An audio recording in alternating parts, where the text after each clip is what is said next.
حجز نقدام دبر تسقي جنبالؤول باسم آب وولد ومنفس قدوس أحد أملاك أمين. نعناينا بقدام أبونا يناس دبر تسقي جنبالؤول نديب مسكال موت سيرو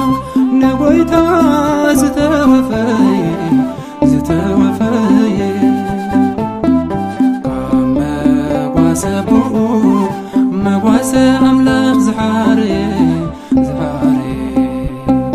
بإግዚአብሔር ደብረ ቅዱስ በአቡነ ኤዎስጣቴዎስ ግንባልኡል በአቡነ የናስ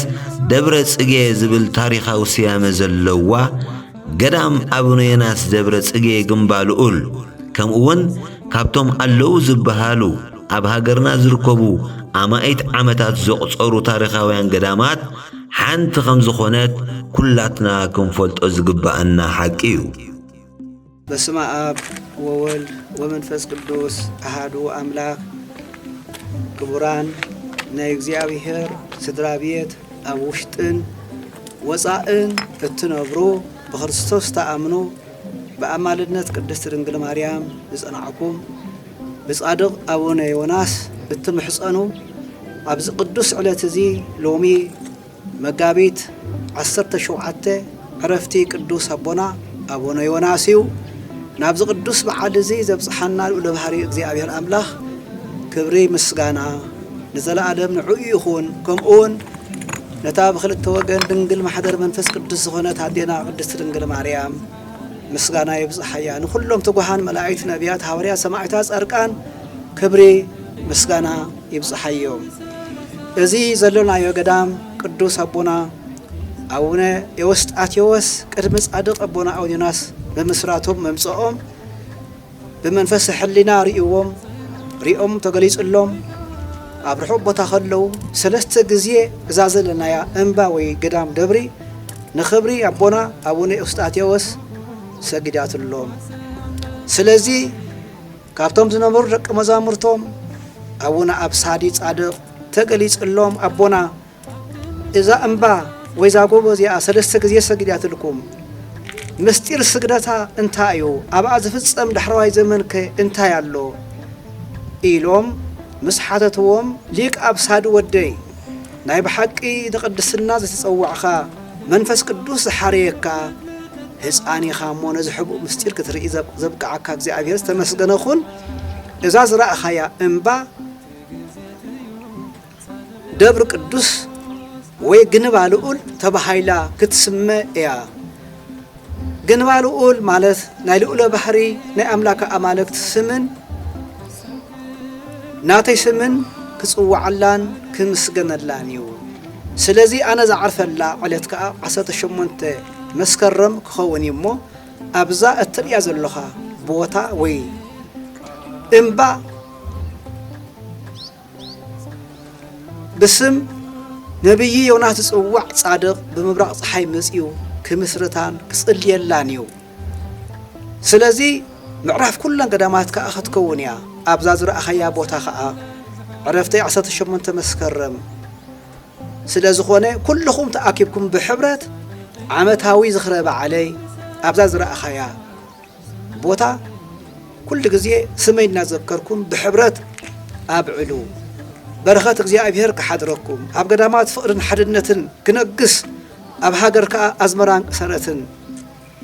ምእንቲ ክርከብ ስመይ እናፀዋዕኹም ንእግዚአብሔር እናመስገንኩም ዕለት 18 መስከረም ዓመታዊ ዝኽረ በዓለይ ግበሩለይ ኢኹም። እዚ ዝብለካ ዘለኹ بعينها مسرع خايو نسخان ندقها أتوم دقها ندق دقوم الناتنا جاجرو ينبورو إلهم تنبيه وتنبيت زمنون ساعات نسبة حق الدرس بنا أو يناس كا مسيئهم أبزبوت هذه بصلوات مسرتهم تدقون وقدام سلزخونه كابت جيتي أتحيزو دبرس جيت بهايلو ناتس أو اسم إجزاء أبيهر ناتس مسجن اللو إجزاء أبيهر أملاخ زود دسلون بوتاخينو من نانيان كابر حقون كاب قربان مسيئهم إجزاء أبيهر زس أو علون زمسجن اللون كوينو كسابلومي صنيحون أرلون بتوسخون إذا قدام زئا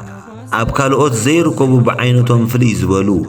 بعين زرأيون بإيد زرسسون ناي نجستاتن مسافنتن عصمتومن زودتاتومن كم أول نايت أدق أبونا يوناسن أبونا سلاما كساتي برهانن حويسكا بزرزر كنقلت زين خل أزيوم بزحات زتفلاليو كرسا كرس زوننت قدام بمخانا نخلاتنا كروستوساويان منفسا وحبن كسمعنا يقباء سب كل عالم ربيحو نبسو انت تفا انتاي تقمو سبكا بجا نبسو انتاي زي مهابه وانجيل ماتيوس معراف 16 فقد 26 እኳዳ ብብልዕን ምምራትን ኣብ ዘይባላ ሸዎ ሰራቕቲ ቆዒቶም ኣብ ዘይሰርቅዎ ኣብ ሰማይ ሃብቲ ኣከቡ ወንጌል ማቴዎስ ምዕራፍ 6 فقد 20 نسب كل عالم ربيحو نبسو انت تفا انتاي تقمو سبكا بجا نبسو انتاي زي مهابه وانجيل ماتيوس معراف 16 فقد 26 بتي اتسفروا مسفرتي كسفرلكم وسخكمون ايو وانجيل مارقس معرف 4 فقد 24 يخون امبر قدام أبونا يناس دبرة سقي قنبع لؤل أخرانات أبز وزحون هزب كريستيان بقليل خبصحو أبزيك السفران بفقد اكزابير سلستدكونت بمتقنو حاجز هزبن دقافن بزي مركبة أب أزي بدايا خونتات سلق تركب تاريخن كرسن تعقيبونا ولدو نخقصل ناي كلنا تراسل زدلي أب كل خرنعت علم اتركبو كلهم كروستوساويان حامسا لمن حامسا سب جيس يوخم زبهال عقمهم زفقدون ززك ألوكم من حاجز نختوركتون أمودما أبزنا يسواء اوان منفسا وصاوعتنا نقرب عريقوي بعد بريك العالم قدام عريقوي عرقانوتي زخلو قبيلات كثير الله قدام كم زي كورن تعمي تسمعك نأش هتاونت منو كتاب زي أنا زا قدام صبوا قرم ليتن معتن يقلقلوا والله الحرز قلقلت زي كبتميت رم حجي بسمعت ما يدم خابز قدام كله كوينهم إحنا نعاهم حزنا أنا قد محجون قرنا ينبر بحيلنا إذا عدبوا بزير الله يكونن قروا نمزخخر على زخخر الله عدبوا تمازيزوس لزخانة ديت نقولنا صغيركم تريقوا ديت نقولنا خايب بهال على النمبر إحنا قد محجون هم قارد على النمبر كابجبانا لو سنة يجنزب يكونن سلازي كبروخ عقبت قدام عبد الرجان خبصح انت اخوينا كن ناكلاتنا حجز مخنياتو بجنزب واقع منقص السماء يركبي باسم اغزيابير باسم صادق يوناس الا انه قبره نزل عالم زنبر ناولدو حلف سلازخونه بسرعه حقن تخاتيلهم بفقري صبو محبر مسريتهم يخدو سلازلو كنا تابعهم قديتنا سلازخونه امو كلهم حزب كريستيان قدسات امنتي بهيمانوت برخات ناس صادق نا يوناس كتساتفو تدليو بيزكى لكم متن عقمي كتتحابرون كتتحاجزون እግዚአብሔር እድኩም በረኸት ይምላልኩም ወፊርኩም እተው ቡላርኩም ተሐገሱ መጻ ዓለምና እግዚአብሔር ሰላምን ረሕዋን ፍቅርን ሓድነትን ዘለዎ ገይሩ ገጽ ነገጽ ንምርአይ ይብቃዓና ነዚ ትሪኦ ዘለኹም ቦታ ገዳምካ መጺኹም ኣብዚ ተሳተፍቲ በረኸት ንኽትኮኑ በረኸት ተቀብልኩም ንኽትኮኑ እግዚአብሔር ይብቅዕኹም እኒኖም ንስጎኦም ጸሊኦም ንነፍሰን ፈትዮም ኣብዚ قدامات زلو نزياتهم دماغهم قرم كنبر نحر كينهم إذا عقمي ناي وشت يزرلوكا دخم انتبه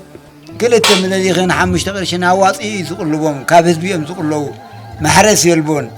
قلبت نتقدام وطيهم ناب سقا خدو سلازي قبا بدقذ لهم دقنا نحواتنا ندما بحيلهم أي بحيلين بحيلي فرسي بحيلنا هكاتكم هنا عبدي بتصحد لهم قلت لنا نبقى على سلزارنا دلو كلاتكم سمعت دك هايمارس كلها أمنتي نزي باسكازي ماي كسوتي ماي تريد يكونسي ماي قرروا نخسوتي طرح نتا ماي قرروا نخسوتي كلاتنا إيدي إتكالنا بدلنا عقمن نسرح مانوتنا يصنعلنا أو ناس كم تقدمهم قدامهم مريشهم مالو حجيك نزين دلأخهم من قدا باسكاتات زين أبتقى عد خطبة حيتر كمي نزيا إيدي لنا ما يوم تفسديهم اتخلق تعدب بهم تقدمهم كهبمي رديتكم أيقدفنا خنبيلنا وحنتي نقولنا مبار كروستوساويان أبي خباب زلنا أوشت هاجرن وتعن أبكند حدا سلاسة أبكند سلاسة سسة أبكند سسة ميت عصف فرات صدقي كنفري كمون بركة سجان بركة نفسن كنركب أبز قريب زلونا يحجز أدمى بقونع منفس كنساتف سجا كلهم قدسانون دنجل ولادتون يخون أبزريانا በረከትን አማላድነትን ጻድቅ አቡነ ዮናስ አይፈለየና ንጽባሕ ቀዳም ልክዕ ሰዓት 4 ኩላትና ተኻፈልቲ ናይ ዝበረኻትኩም ከውን ኩላትና በብት ንኽእሎ ሼር ዳገበርና ቶም ንኽእል ቅርሹን ዓባይ ሓገዝያ ቶም ዘይንኽእሉ ናፍቶም ክሕግዙ ዝኽእሉ ብሼር እንዳብጻሕና እቶም ኣብዛ ዓዲ ዘለና እውን ልክዕ ሰዓት 4 ኣብ ቲቲኤ ኮምፕሌክስ ምሳና ሓቢርኩም ተኻፈልቲ ናይ ዝበረኻትኩ ትኮኑ ብኣኽብሮት ንዕድመኩም ሰላም ምፁ ንቀዳሚ ሰንበትን ኣብ ኣለዳ ሚድያ ናይ ላይፍ መደብ ስለ ዘለና ተኻፈልቲ በረኸት ክትኮኑ ብኽብሪ ዕድመኩም እቲ ንዘራኢ ዘርኢ ንመግቢ እንጀራ ዝህብ ኣምላኽ ዘርእኹም ክበኩም ከበርክተልኩም እዩ ከም መጠን ልክስኹም ከዓ ንምህርትኹም ከበርክተልኩም እዩ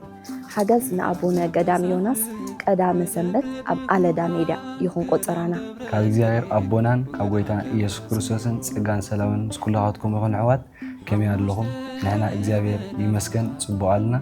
እምበኣር ከም ፍቓድ እግዚኣብሔር ንገዳም ደብረ ጽጌ ግንባር ልኡል ኣቡነ ዮናስ ንዝግበር ሓገዝ ንቐዳም ዕለት 5 ወርሒ 4 2025 ካብ ሰዓት 4 ጀሚሩ ክሳብ ሰንበት ወጋሕታ ዝኸይድ ቀጥታ ላይፍ ፕሮግራም ኣብ ኣለዳ ሚድያ ንኽትከታተሉና ብስም እግዚኣብሔር ንመፀን እቶም ኣብ ካምባላ ዩጋንዳ ንቕመጥ ከዓ ናይቲ በረኸት ተሳተፍቲ ንኽንከውን ንኽትመፁናን ብስም እግዚኣብሔር ንመፀን እቲ ዝህብ እግዚኣብሔር እዩ እቲ ዝቕበሉን እግዚኣብሔር እዩ ግን በኣና ክኾን ከሎ እቲ በረኸት ዝያዳ ንሕና ስለ ንኸስብ ኣብ ካምባላ ተቐመጡ ኣሕዋትካ ብስም እግዚኣብሔር ንኽትመፁ ንዕድም ማለት እዩ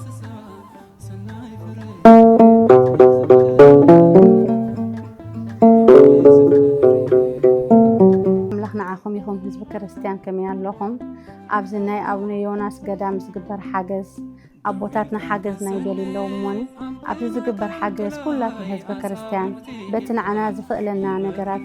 ኣብቲ ዝገብርዎ ናይ ላይፍ መደባት ኣብኡ ክንሳተፍ ኩላትኩም ህዝቢ ክርስቲያን ብሽም ኣቦታት ኣቡነ ዮናስ እልምነኩም ኣለኹም እሞኒ ኣብቲ ንገብሮ ኣገልግሎት ኩላትኩም ምሳና ተሳተፍቲ ክትኮኑ ብኽብሪ ይዕድመኩም ኣለኹ ይኣምነ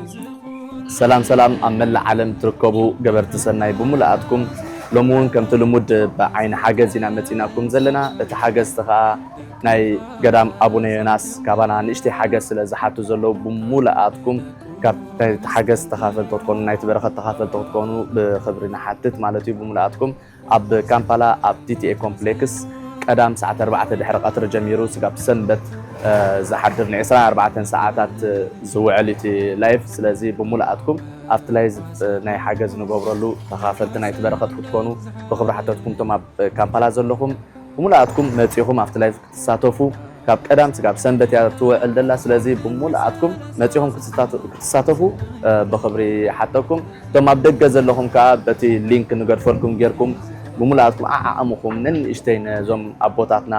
ነንእሽተይ ሓገዝኩም ከተበርክትሎም ንስኹም እውን ናይቲ በረኸት ተኻፈልቲ ክትኮኑ